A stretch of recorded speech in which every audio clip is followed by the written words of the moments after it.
सच्चा जी अब मैं आपको समझाऊं, आपकी इच्छा है जी। तो यहाँ पे चारों युगों में कभी परमेश्वर जी अलग अलग नाम से आते हैं। जैसे परमेश्वर शुक्र जी, परमेश्वर करुणामय जी, परमेश्वर मुनिंद्र जी और परमेश्वर कबीर जी। कलयुग में अपने वास्तविक नाम परमेश्वर कबीर जी। अब यहाँ पे आते हैं तो यहाँ पे एक राजा था सिकंदर लोदी, पूरे भारत का बादशाह था वो उस टाइम पे। उसका एक वजीर था, ये सिख तकी कबीर जी को पसंद नहीं करता था, क्योंकि सिकंदर लोदी के मन में कबीर जी की ज्यादा वैल्यू हो गई थी अब सबसे ज्यादा। तो अब इसने क्या किया, झूठी चिट्ठियां फैला दी कि कबीर नाम का जुलाहा वो जुलाहे थे कि कबीर नाम का जुलाहा एक भंडारा कर रहा है 3 दिन का, जिसमें हर एक खाने के बाद एक छोटी सी एक सोने की मोहर और एक दोहर मिलेगी। अब इधर आ रही है। अब यहाँ पे सिकंदर लोदी बोल रहा है कि ये सब क्या हो रहा है, चिट्ठियाँ क्या बढ़ रही है ये। तो अभी सिख तक उनको पढ़ के सुना रहे कि ऐसे ऐसे कबीर नाम के जुलाहे ने वो किया है, भंडारा किया है, और सबको खाने के बाद, एक बार खाने के बाद एक सोने की मोहर और एक सोने की दोहर मिलेगी। जैसे 3 बार खाना खाया एक दिन में, तो तीनों बार अलग अलग एक सोने की मोहर और एक सोने की दोहर मिलेगी। अब यहाँ पे आ जाइए, यहाँ पे ये थे रविदास जी, ये कबीर जी के साथ में रहते थे, ठीक है। तो ये पूछते हैं इन ब्राह्मण से कि ये क्या चल रहा है, इतने सारे ब्राह्मण क्यों आए हैं यहाँ पे। तो इनको ये चिट्ठी दिखाते हैं कि कबीर नाम के दुल्हे ने ऐसे ऐसे किया है भंडारा। यहाँ पर देखिए, फिर रविदास जो थे वो जाते हैं कबीर जी के पास, वो कबीर जी के पास ही रहते थे, साथ में रहते थे। तो वो उनके पास जाते हैं और कहते हैं कि भगवान ये आपके खिलाफ झूठी चिट्ठियाँ फैलाई जा रही है कि आप ऐसे ऐसे भंडारा करोगे और एक सोने की मोहर और एक सोने की दोहर, एक दोहर मिलेगी सबको एक खाने के बाद। तो कबीर जी उनको कहते हैं कि आ जाओ बैठ जाओ, नाम जपते हैं। आज रात को हम, जैसी रात होगी हम गांव छोड़कर चले जाएंगे, काशी छोड़कर चले जाएंगे, और फिर तभी और अगर कोई आएगा तो गाली देके चला जाएगा। अब जैसे वो नाम जप रहे थे, गुरुजियों ने अपना एक और दूसरा रूप बनाया। उन्होंने सतलोक में पहले बता दिया था कि एक छोटा सा भंडारा करना है, जिसके लिए सामान रेडी रखना और कुछ पुण्य आत्माओं पे। और ये बिना सिंह की बैले थी वहाँ पे, क्योंकि ये बुरी नहीं थी, बिल्कुल भी बुरी नहीं थी, एकदम शांत। तो ये बिना सिंह की बैले थी। परमात्मा ने कुछ पुण्य आत्माओं और कुछ बैलों पर, ऐसे बैल, गाड़ियाँ तो होती नहीं थी, तो बैलों पर ही सामान टांगते थे, इसलिए बैलों पर सामान लिया और एक दूसरा रूप बनाया केशों का। केशों के रूप में फिर वो नीचे धरती पर उतर गए। अब क्योंकि वो सतलोक की पुण्य आत्माएं थी, तो वो धरती को छू नहीं रही थी, धरती पर कदम नहीं रखनी थी। धरती से 6-6 इंच ऊपर उनके पैर थे, उनके कदम धरती है इतना होगा 6 इंच, 6-6 इंच ऊपर उनके कदम थे। तो यहाँ पे जो पानी आ रहा था वो सतलोक से आ रहा था। जैसे जो गंगा है वो भी सतलोक से ही आई थी।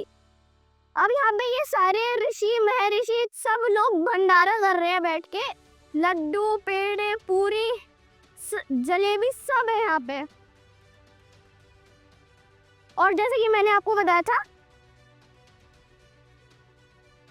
सब खाना है यहाँ पे, सब स्वादिष्ट।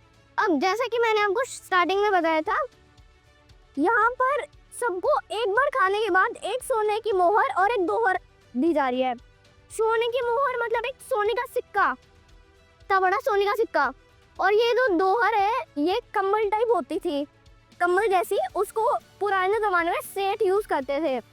आज के ज़माने में वो बहुत रेयर है, और मतलब 10,000 से ज़्यादा, 10,000 से भी महंगी मिलती है वो आज के टाइम पे। अब जो सिकंदर लोदी राजा थे, उन्हें तो पहले से ही पता था कि ये भगवान है, क्योंकि उन्होंने पहले बहुत सारी लीला करी हुई थी। लेकिन अब इन्होंने देखा कि इतना बड़ा भंडारा फिर ये कबीर जी के घर पे आ गए और ये प्रार्थना करने लगे कि भगवान आप तो असली पूर्ण परमेश्वर हो, आप यहाँ पे इस चुलाहे रूप में आपको कौन देखेगा, मतलब कौन समझ पाएगा कि ये भगवान है। फिर प्रार्थना करने लगे कि एक बार बाहर आ जाओ, मुझे आपके दर्शन करने हैं। अब जैसे ही कबीर जी बाहर आए, वहाँ पे सतलोक से फूलों की बरसात होने लगी और एक हीरे मोतियों से लिपटा हुआ मुकुट उनके सर पे आ गया। फिर जो राजा सिकंदर लोदी थे, पूरे भारत के राजा, उन्होंने मुकुट समेत उनके चरणों में गिर गए, मुकुट समेत। अब वो राजा थे तो वो पैदल चल के तो आएंगे नहीं, इसलिए उन्होंने हाथी पे आए थे और उस हाथी पर बिठा के लेके जा रहे हैं कबीर जी को, और वो खुद सवार कर रहे हैं। अब जैसे ही कबीर जी यहाँ पर पहुंचे तो ये सिकंदर लोदी सवार कर रहे हैं और कबीर जी केशव से बातें कर रहे हैं जैसे वो दोनों मित्र हो। अब 3 दिन का भंडारा होने के बाद जब सब कुछ खत्म हो गया, तब ये लोग एक दरिया के पास गए सब, और उसका दरिया का पानी बहुत ऊपर था, बहुत ज्यादा पानी था, उसमें जा नहीं सकते थे, अगर गए तो डूब जाएंगे। लेकिन जैसे ही ये लोग वहां पे पहुंचे तो उसका पानी नीचे हो गया। यहाँ पर लिखा हुआ है कि किस किस को उर्जियों ने सतलोक लेके गए थे और नाम दिया था। पहले है श्री मलुकदास जी, फिर है मीराबाई का नाम तो आपने सुना ही होगा, श्री गरीबदास जी ये 10 वर्ष के थे जब इन्हें गुरुजी मिले। और फिर है श्री दानत देव जी, ये सिख गुरु है, दादू साहेब जी और कानदास जी। अब यहाँ पे आते हैं, यहाँ पे जब गुरुजियों ने सृष्टि रची थी तो एक काल था जिसको उन्होंने 21 ब्रह्मांड दिए थे और कुछ आत्माएं दी थी जिनमें से हम भी है। तो अब वो उन दोनों के बीच में बात हो रही है कि काल कह रहा है कि मैं 12 पंथ चलाऊंगा, जो तेरे भक्त बन गए वो तेरे, और जो मेरे भक्त बन गए वो मेरे, मैं ले जाऊंगा उनको, और जो तेरे भक्त बन गए तू उनको ले जाइयो। मैं 12 पंथ चलाऊंगा और पहले के 3 युग सतयुग, त्रेता युग और द्वापर युग में कम लोग ले जाना, और जैसे कलयुग आए तब तुम जितने चाहो उतने ले जा सकते हो। तब यहाँ पे कहा कि मैं 12 पंथ चलाऊंगा, उन 12 पंथ में नाम कबीर जी का, लेकिन लिखा कुछ नहीं होगा, लिखा सब कुछ उल्टा होगा। और उसमें गुरुजों ने कहा कि 13वां पंथ जो आएगा वो उसमें सब सच होगा और सब मतलब कुछ भी झूठ नहीं होगा, जो भी उसकी तरफ जाएंगे वो मेरे बन जाएंगे। अब यहाँ पे लिखा हुआ है कि पहले कबीर जी थे 600 वर्ष पहले, फिर उनके शिष्य थे श्री गरीबदास जी महाराज, उनके शिष्य से थे संत शीतलदास जी महाराज, फिर उनके शिष्य से थे संत ध्यानदास जी महाराज, उनके शिष्य थे संत रामदास जी महाराज, उनके शिष्य थे संत ब्रह्मानंद जी महाराज, उनके शिष्य थे संत जुगतानंद जी महाराज, उनके शिष्य थे संत गंगेश वर्णानंद जी महाराज, फिर थे उनके शिष्य चितानंद जी महाराज, और उनके शिष्य संत रामदेवानंद जी महाराज, फिर अभी संत रामपाल जी महाराज है। कबीर मानुष जन्म पाए कर जो नहीं रटे हरि नाम, जैसे कुआं जल बिना बनवाया क्या काम। जैसे एक कुआं होता है, अगर उसमें जल ही नहीं होगा तो वो किस काम का होगा। सही बात है, जैसे कुआं है, पानी तो है ही नहीं उसमें, पिएंगे क्या। ऐसे ही अगर जो गुरु के बिना नाम लेता है, दान करता है, उसे कोई फायदा नहीं होगा, कोई फल नहीं मिलेगा। इधर यहाँ भी वही बताया गया है, जो भी बिना गुरु के माला जपेगा, दान करेगा या कुछ भी करेगा, बिना गुरु के संन्यास लेगा, उसे कोई फल नहीं मिलेगा। अब इधर आ जाइए, वहाँ पे लिखा हुआ है कि इस वेद, इस पुराण, बाइबल, श्री विष्णु पुराण, ब्रह्मा पुराण, इन सब में परिमाण दिए हुए हैं। वो परिमाण आगे जाके दिखाएंगे आपको कि इसमें परिमाण लिखे हुए हैं। अब यहाँ पे ये अक्षर पुरुष है पेड़, इस पेड़ में यहाँ पे वाणी लिखी हुई है कबीर अक्षर पुरुष एक पेड़ है, निरंजन वाकी डार, तीनों देवा शाखा है, ये 5 रूप संसार। ये जो अक्षर पुरुष है ये इसकी तना है इसका। ये कबीर जी जो है ये पूर्ण परमेश्वर है। सारी सृष्टि के रचनहार कबीर जी जड़ है वो। फिर अक्षर पुरुष है उनसे छोटे लेवल पे, फिर उनसे छोटे लेवल पे जो डार है वो है ब्रह्म, जिसे हम काल भी कहते हैं, ज्योति निरंजन भी कहते हैं और बहुत सारे नाम है उसके। फिर ये आए ब्रह्मा विष्णु महेश। ये ब्रह्मा विष्णु महेश है। हमारी पहुंच सिर्फ ब्रह्मा विष्णु महेश तक ही है। और ये 5 रूप संसार, ये 5 रूप जो है ये हमारा संसार है। हमारी पहुंच सिर्फ इन तीनों तक ही है। असली परमेश्वर ये है। अब देखो हम भक्ति करते हैं ऐसे, हम ब्रह्मा विष्णु और महेश को पूजते हैं, लेकिन हमें पूजना किसको है? हमें ऐसे भक्ति करनी चाहिए जड़ की, कबीर जी की, तभी हमें मोक्ष प्राप्त होगा। अभी इधर आइए आपको ब्रह्मांडी पिक्चर दिखाते हैं। सच है ये है पृथ्वी लोक, यहाँ पर रहते हैं हम। ये स्वर्ग और नरक यहाँ पे है। ये जो ब्रह्मा विष्णु महेश के लोग हैं छोटे से। अब इन तीनों के लिए भी ब्रह्मा विष्णु महेश अलग से हैं, जिसमें काल और दुर्गा अलग अलग रूप से रहते हैं। और ये है मानसरोवर, ये झूठा मानसरोवर ही है, असली नहीं है। असली मानसरोवर अभी आगे जाके दिखेगा। अब ये जो एक ब्रह्मांड है ना, ये सिर्फ इतना सा है, इतना सा है, ये पूरा इतना सा है। और ऐसे 20 है, और ये टोटल 20 ब्रह्मांड है। और ये जो बड़े बड़े गोले हैं जिनमें 5 है, इनको महाब्रह्मांड कहते हैं। अभी ये भी इतना बड़ा नहीं है, ये इतना सा ही है बस। ये है अक्षर पुरुष का। अभी जब आप सृष्टि रचना पढ़ोगे तो आपको पता चल जाएगा कि अक्षर पुरुष कौन है।